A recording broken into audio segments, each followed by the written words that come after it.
ना खुद खाओ ना किसी और को खाने दो। क्या ये एटीट्यूड भी भारतीय दंड शाखा में अपराध है? जी हाँ। आज हम बात करेंगे मिसचीफ की। कुछ इलस्ट्रेशंस इसके सैंपल वीडियोस में आपने देखे हैं, मगर अब हम इसकी इंटेंसिव स्टडी करेंगे, यानी सिंपल मिसचीफ और फिर अग्रेवेटेड मिसचीफ। 425 से लेकर यानी 425 से लेकर मिसचीफ का अपराध 440 तक जाता है और उसके बाद फिर ट्रेसपास शुरू हो जाता है। बहुत ही इंपॉर्टेंट प्रोविजंस हैं और देखा गया है जुडिशियल एग्जाम्स में या किसी भी लीगल प्रोफेशन में इलस्ट्रेशन की समझ ना हो तो डायरेक्ट क्वेश्चंस जो है हमसे गलत हो जाते हैं। मिसचीफ यानी सेक्शन 425 केवल एक डेफिनेशन क्लॉज है जिसकी सजा 426 में 3 महीने तक और विद फाइन है।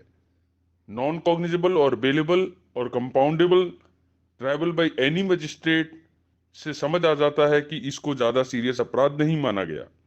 लेकिन आपकी इंटेंशन या नॉलेज होनी चाहिए मिसचीफ के अपराध को करने के लिए।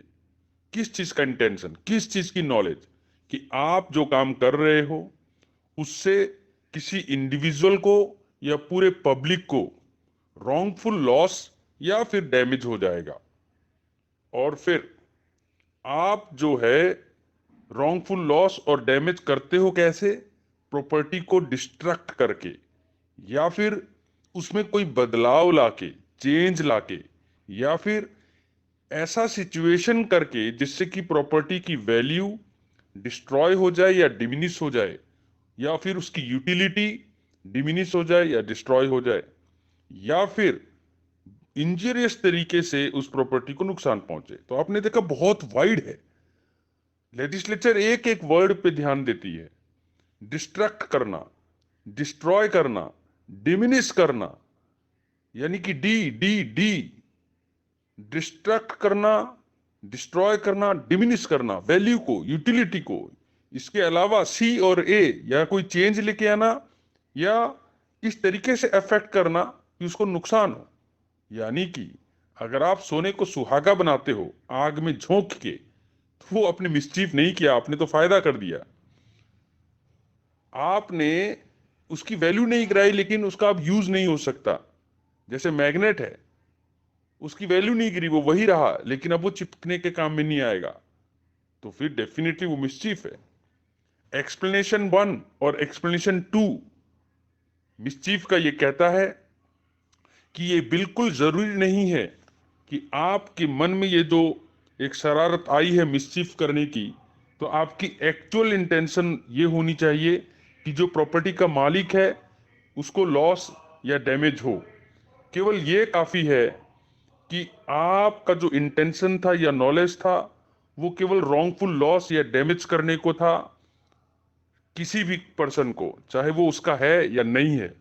यानी कि मेरा मोबाइल किसी और के हाथ में है, आप मेरे से कोई खुंदक नहीं रखते, मुझे कोई नुकसान नहीं पहुंचाना चाहते, मगर जो मेरा मोबाइल मेरे नौकर या मेरे दोस्त के हाथ में था, आप उस प्रॉपर्टी को नुकसान पहुंचाना चाहते हो, तो आपका अपराध कंप्लीट है, क्योंकि ये ऑफेंस प्रॉपर्टी के अगेंस्ट है, ना कि पर्सन के।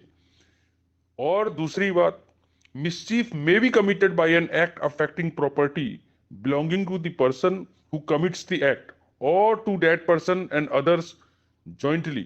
यानी कि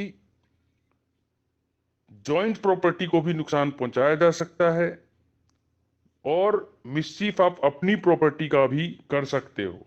यानी कि आप दो भाई हो, राम और भरत या रावण और विभीषण, और अब आपकी नहीं बनती और आपको लगता है कि मैं तो नहीं खाऊंगा या यूज करूंगा, मैं उसके भी यूज नहीं रहने दूंगा, तो mischief may be committed by an affecting property belonging to the person who commits the act or to that person and others jointly. आप ना अपनी प्रॉपर्टी को नुकसान पहुंचा सकते हो, ना जॉइंट प्रॉपर्टी को। इसका रीजन है कि आपके मरने के बाद वो प्रॉपर्टी आपके क्लास 1 हीयर, क्लास 2 हीयर, एग्नेट या कोग्नेट को जाएगी, और अगर वो भी नहीं है तो सरकार की हो जाती है। तो आप प्रॉपर्टी का नुकसान करके देश को नुकसान नहीं पहुंचा सकते।